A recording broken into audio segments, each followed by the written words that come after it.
ನಮಸ್ತೆ ಎಲ್ಲರಿಗೂ. ಇವತ್ತು ಪುಂಡಿ ಸೊಪ್ಪಿನ ಸಾಂಬಾರು ಮಾಡೋಣ ಬನ್ನಿ. ಅದಕ್ಕೆ ಬೇಕಾಗಿರೋ ಎಲ್ಲ ಸಾಮಾನನ್ನು ತಯಾರು ಮಾಡಿ ಇಟ್ಕೊಂಡಿದ್ದೀನಿ. ನೀವು ಹಾಗೆ ತಯಾರು ಮಾಡಿ ಇಟ್ಕೊಳ್ಳಿ. ಈಗ ಒಂದು ಕುಕ್ಕರ್ ತೊಗೊಳೋಣ. ಆ ಕುಕ್ಕರಲ್ಲಿ ಸ್ವಲ್ಪ ಬೇಳೆ ಹಾಕೋಣ, ತೊಗರಿಬೇಳೆ ಹಾಕೋಣ, 1 ಕಪ್ನಷ್ಟು. ಹಾಗೆ ತಯಾರು ಮಾಡಿ ಇಟ್ಕೊಂಡು ಟೊಮೊಟೊ, ಕೊತ್ತಂಬರಿ ಸೊಪ್ಪು, ಕರಿಬೇವಿನ ಸೊಪ್ಪನ್ನು ಹಾಕೋಣ. ಈಗ ಎಲೆಯಲ್ಲಿ ಸೋಸಿಟ್ಕೊಂಡಿರೋ ಪುಂಡಿ ಸೊಪ್ಪನ್ನ ಹಾಕ್ಕೊಳ್ಳೋಣ. ಚೆನ್ನಾಗಿ ತೊಳೆದು ಹಾಗೆ 2 ಲೋಟದಷ್ಟು ಅಥವಾ 1.5 ಲೋಟದಷ್ಟು ನೀರನ್ನು ಹಾಕ್ಕೊಳ್ಳಿ. ನಿಮಗೆ ಎಷ್ಟು ಅಂದಾಜು ಗೊತ್ತಾಗುತ್ತೋ ಅಷ್ಟು ನೀರನ್ನು ಹಾಕ್ಕೊಳ್ಳಿ.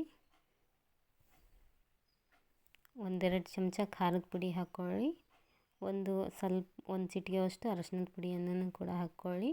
ಇದು ಹಸಿ ಖಾರ ಹಾಕಿದ್ರೆ ಇನ್ನೂ ಚೆನ್ನಾಗಿರುತ್ತೆ. ನಾನಿಲ್ಲಿ ಒಣ ಖಾರ ಹಾಕಿ ಮಾಡ್ತಾಯಿದ್ದೀನಿ. ಸ್ವಲ್ಪ ಉಪ್ಪಾಕಿ ಈಗ ಒಲೆ ಮೇಲೆ ಕುಕ್ಕರ್ ಇಟ್ಟು 3-4 ವಿಸಿಲನ್ನು ಹೊಡಿಸಿ. ಈಗ ಕುಕ್ಕರ್ ತೆಗೆದು ನೋಡಿ ಚೆನ್ನಾಗಿ ಬೆಂದಿದೆ ಇಲ್ಲ ಅಂತ ನೋಡಿ. ಅದು ತಣ್ಣಗಾಗೋವರೆಗೂ ಕಾಯಿರಿ. ಇಲ್ವಾ ಹಾಗೆ ಮಗುಚಿಟ್ಕೊಳ್ಳಿ. ಇಲ್ಲ ನಿಮಗೆ ಮಗ್ಚೋಕ್ಕಾಗಲ್ಲ ಅಂದರೆ ಸ್ವಲ್ಪ ತಣ್ಣಗಾದ ಮೇಲೆ ಮಿಕ್ಸರಿಗೆ ಕೂಡ ಹಾಕಿಟ್ಕೋಬೋದು. ಈ ಸಾಂಬಾರು ತುಂಬ ಚೆನ್ನಾಗಿರುತ್ತೆ.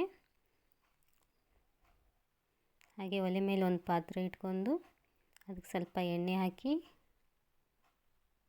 ಎಣ್ಣೆ ಕಾದ ನಂತರ ಜೀರಿಗೆ ಸಾಸಿವೆಯನ್ನು ಹಾಕಿ, ನಾನು ಇಟ್ಕೊಂಡಿರೋ ಬೆಳ್ಳುಳ್ಳಿಯನ್ನು ಕೂಡ ಹಾಕ್ತಾಯಿದ್ದೀನಿ. ಈಗ ಕರಿಬೇವಿನ ಸೊಪ್ಪನ್ನು ಹಾಕ್ಕೊಳ್ಳಿ. ಸ್ವಲ್ಪ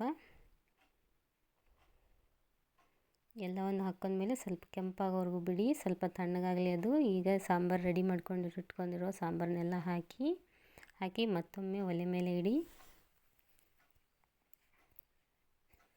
ಇಟ್ಟು ಚೆನ್ನಾಗಿ ಕುದಿಸಿ. ನಿಮಗೆ ಇನ್ನೂ ನೀರು ಬೇಕಂದರೆ ನೀರನ್ನು ಹಾಕ್ಕೊಳ್ಳಿ. ಈಗ ಇಲ್ಲ ಅಷ್ಟೇ ಸಾಕು ಅಂದರೆ ಅಷ್ಟರಲ್ಲೂ ಕೂಡ ಮಾಡ್ಕೊಳ್ಳಿ.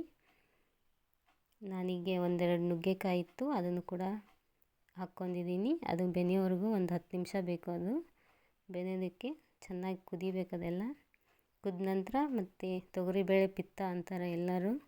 ಹಾಗಾಗಿ ಸ್ವಲ್ಪ ಬೆಲ್ಲದ ಪುಡಿ ಹಾಕ್ಕೊತಾ ಇದ್ದೀನಿ.